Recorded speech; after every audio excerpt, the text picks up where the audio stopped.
Kristus, Bapak Ibu para muda dan para anak. Salam jumpa kembali dalam kasih-Nya, dalam renungan harian GKI Kuitang hari ini bersama saya, Pendeta Linda Watiniman. Sahabat, mari bersama-sama kita merenungkan sabdanya yang didasari dari kitab Injil Lukas pasal 24 ayat 1 sampai 10. Mari berdoa, kita minta pertolongan Roh Kudus. Ya Allah Bapa, kami mohon dengan kerendahan hati, Engkau bekerja dan menguasai kami, sehingga kami boleh memahami dan mendapat kekuatan dari sabdamu. Bersabdalah di dalam nama Putramu Yesus Kristus. Amin. Inilah Lukas pasal 24 ayat 1 sampai 10. Pagi-pagi benar pada hari pertama minggu itu, mereka pergi ke kubur membawa rempah-rempah yang telah mereka sediakan. Mereka mendapati batu sudah terguling dari kubur itu, dan setelah masuk mereka tidak menemukan jenazah Tuhan Yesus. Sementara mereka termangu-mangu karena hal itu, tiba-tiba dua orang berdiri dekat mereka memakai pakaian yang berkilau-kilauan. Mereka sangat ketakutan dan menundukkan kepala, lalu kedua orang itu berkata kepada mereka, "Mengapa kamu mencari Dia yang hidup di antara orang mati? Ia tidak ada di sini. Ia telah bangkit. Ingatlah apa yang dikatakannya kepada kamu ketika ia masih di Galilea, yaitu bahwa Anak Manusia harus diserahkan ke tangan orang berdosa dan disalibkan dan bangkit pada hari yang ketiga." Teringatlah mereka akan perkataan Yesus itu. Setelah mereka kembali dari kubur, mereka menceritakan semuanya itu kepada ke-11 rasul dan kepada semua saudara yang lain. Perempuan-perempuan itu ialah Maria dari Magdala, Yohana, Maria ibu Yakobus dan perempuan lain yang bersama mereka. Mereka yang memberitahukannya kepada rasul-rasul. Demikianlah firman Tuhan, berbahagialah tiap orang yang suka merenungkannya dan yang memelihara dalam kehidupan sehari-hari. Sahabat Kristus, Bapak Ibu, para muda dan para anak, kita bisa mengalami berbagai persoalan dalam kehidupan kita, sehingga persoalan hidup itu membuat kita bisa terhisap lalu tidak berdaya. Bayangkanlah sahabat, para perempuan itu yang sedang bersama-sama namun dalam keadaan tidak berdaya. Karena apa? Karena kematian Tuhan. Mereka bangun pagi-pagi benar, sudah datang ke kubur dan memenuhi ritual kematian. Pada hari ketiga meminyaki mayat Yesus.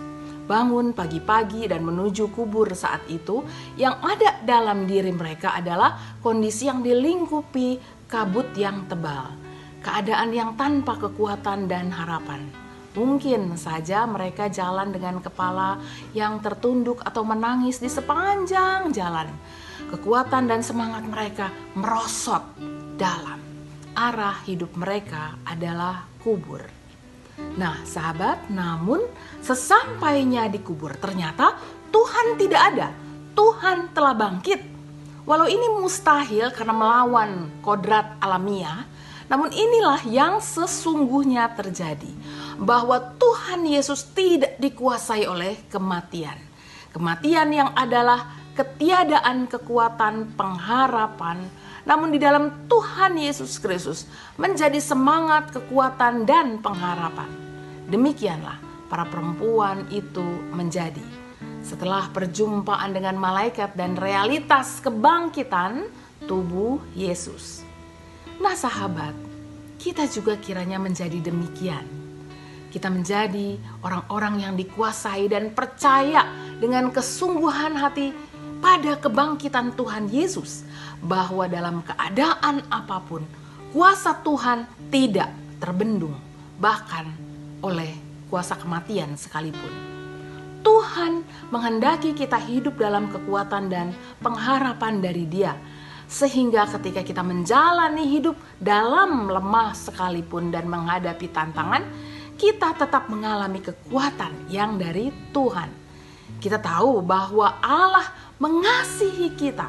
Itu adalah Allah yang kita sembah. Ia adalah Allah yang maha besar, yang kuasanya sekali lagi tidak dapat dibendung oleh berbagai halangan, rintangan, dan kelemahan dunia ini. Sahabat Kristus, oleh karena itu bagian kita kini adalah kita pun kiranya dikuasai dan dijiwai oleh semangat kebangkitan. Ketika mereka lalu pergi memberitakan kebangkitan Tuhan kepada yang lain, kepada rasul-rasul yang lain, itu adalah semangat kebangkitan yang mereka sebarkan.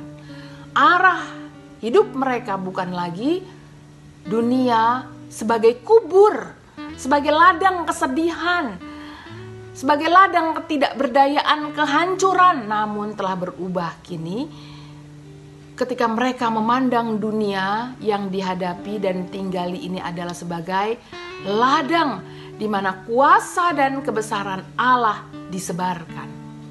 Kuasa kematian, yakni kesedihan, ketakutan, kekhawatiran, dan lain-lain, diganti oleh kuasa kebangkitan yang memberi sukacita, semangat, dan pengharapan kehidupan abadi. Ini bukan hanya terjadi kelak, sahabat, namun semua itu terjadi sejak mereka masih ada di dalam dunia ini.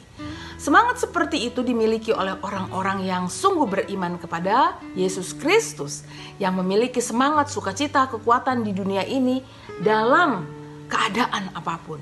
Karena pengharapan itu bukanlah pengharapan kosong, namun pengharapan yang real, yang nyata, yang telah terjadi pada Tuhan Yesus, dan kini juga akan terjadi terus dan terus terjadi pada kita, umat yang dikasihinya. Kita dikasihi oleh Allah, sahabat, dalam Tuhan Yesus Kristus yang kuasanya kekal dari dahulu, sekarang, dan selama-lamanya. Amin. Mari kita berdoa. Ya Allah Bapa, kami mohon kiranya kami selalu dikuasai oleh semangat kebangkitan. Kiranya dalam keadaan apapun, dalam keadaan suka, dalam keadaan duka, kami tetap terus membawa kekuatan dan sukacita bagi orang-orang di sekitar kami. Karena kami tahu kami tidak sendirian dan kami sebarkan itu semua kepada yang lain. Tuhan yang bangkit itu ada bersama-sama dengan kami, kini dan yang akan datang sampai selama-lamanya. Terima kasih ya Bapa, terima kasih. Inilah kami. Kami berikan diri dan hidup kami ke dalam tangan pemeliharaan, kasih, berkat, dan sukacitamu. Di dalam nama Putramu Yesus Kristus, kami berdoa. Amin. Sahabat, sampai jumpa. Tuhan bersama sahabat semua.